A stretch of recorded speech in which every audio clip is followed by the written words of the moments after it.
faces you guys may remember from class 2, Iron Motherfreaking Vessel. Hey. And that's actually their new name. We just added that in for SEO changing purposes. the title, you know, MF. So you can find them better on... IMFV is our new name. So if you guys don't remember, Iron Vessel is a rock band, Amish rock band. No. No, they kicked us out for the rock and roll. Yeah, you made a choice. But they're from class 2, way back in the day, the food truck days. And now we are bringing back our alumni for homecoming interviews, and we're doing it based on what they have going on. So you guys just released an album when about late January? It would have been January, at the East Room, which was blast. We helped present. It was great. They were there. She kicked ass. Yeah, that was awesome. We worked the door. We did.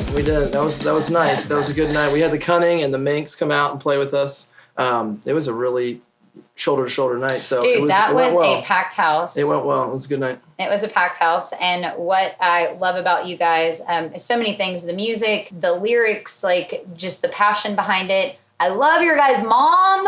Shout out to Iron Vessel's We have a mom. band, Mom. She's all of our mom. Amazing. She's my mom. She'll adopt you. Too. Anybody need a mom? Oh, dude, yeah. Like, she's amazing. $40 a month. She adopted me already. It's worth the price. She'll make you dinner. Do your laundry. But you guys are super into the community, and that's, what Nashville Unsigned was based on is community. Yeah. And you guys are always doing something. You want to know about the next little thing, Insider? Yes. So we're going to start doing Smucker's Jams.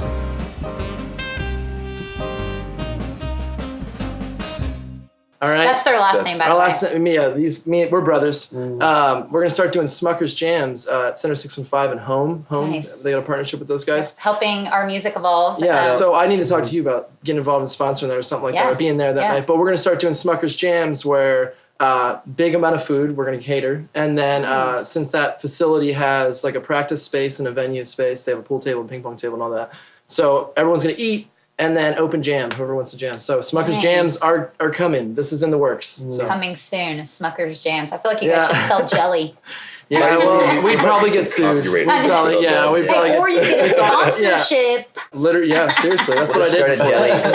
We'll start a jelly wrestling. Make our money back. Jelly wrestling. We'll call it Schmucker's Jams, and we'll add a CH, the German version. That's it. There we go. We got around it. Everything's fine. Everything's good. Kiddie pool Schmucker's Jams. with jelly. Yeah. And wrestling.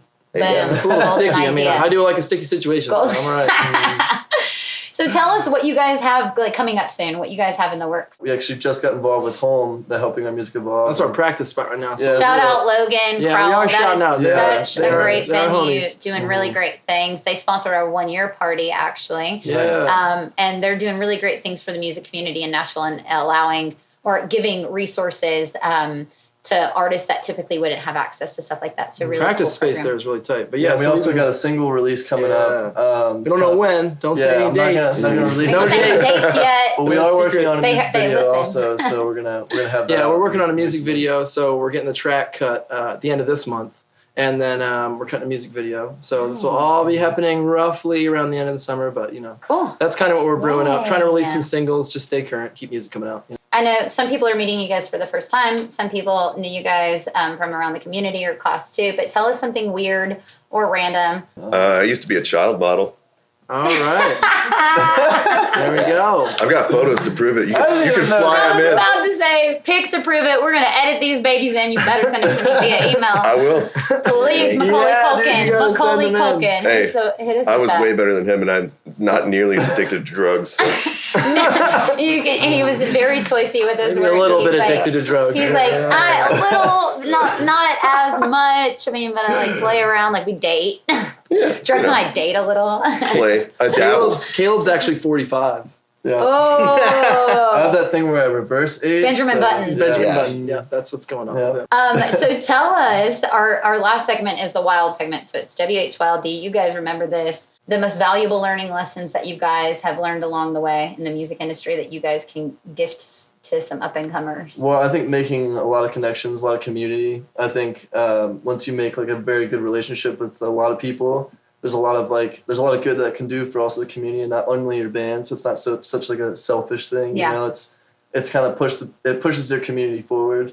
So making a lot of connections, and down the line somebody will be like, oh yeah, I met this guy that knows that guy, and you connect them, kind of thing. Like, so sooner or later you're touring together, and then someone's got a show for you. Yeah, you don't succeed alone. But it's also like you scratch my back, I scratch your back kind of thing, where people always want you to come to their shows, but you show up to other people's shows, and you're there to support them, and they show up to your shows. It's like everybody's sitting home eating Cheetos. Right. So many times you can say, you're just gonna get bad if you sit at home and eat Cheetos, but like actually dancing, like you can burn some pounds, you can move right into the realm of cardio with this. That's what I'm saying. It's like a workout regimen. You can call it. You can make a community event and be like, hey, we're doing like dance-a-thon, this it's just called rock and roll. This show. It's just rock and roll. Just boogie, do the twist or something. I don't know. Burn some LBs, bro. But a thing that I just heard from a buddy of mine, I should plug him, but we won't. I heard him at Mickey's, we were talking, and he said, I was in a band, and I was on tour, and we were on the plane, and he said,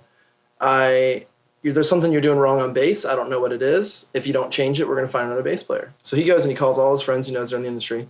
And he said, he goes and hangs out with me, plays, and he said, what am I doing wrong? Mm-hmm. He said, the only thing I think of as a bass player, he said, is the duration of your notes and your dynamic. Mm-hmm. And so he realized, he stopped using reverb at all and started thinking about how long the duration of his notes were, because bass can get drony and it can drown out. Mm-hmm. And then we had this probably, an hour-long talk about dynamic.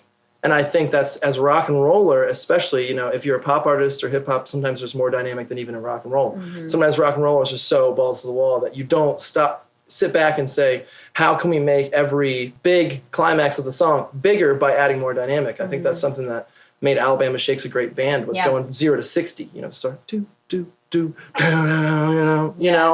dynamic, I think, for me personally, is the biggest thing I can think to making better songs, better career even. It's all about that punch. Call all your girlfriends who can just sing like angels. I mean, that's one of my favorite things, is getting some background singers. I see my friends do it. It just really amps up the show. I mean, the record doesn't have to sound like the show. I've learned that a record is much different than a live performance. It doesn't always have to sound the same. If anything, it should sound better. Yeah. So do little things. Make it a better performance. Give somebody more than what they're going to hear just playing your vinyl at home. I mean, exactly. Mm-hmm. Give me something different. Tell me about your life. Get deep. Don't just roll song to song and play the same set over and over and over. People are going to lose interest, because if you invite your friends out to every one of their shows, if they truly are coming out to more than 2 a month, they're going to say, was this show the same show I've seen? Yeah. Or are you doing something different to keep me coming back and wondering what's going to happen next? Yeah. It nailed it. Like, you have to make your show an experience. Yeah. And shout out, Tom Jackson has an amazing book. You guys Google it, check it out. But he goes over dynamics of like how to make your show as you got to send that to me. Then. I will. But guys, Iron Vessel from class 2 and now in class 10. We love you guys. Thank you guys so much. We're going to sync them up on socials. Don't forget to hit me in the face.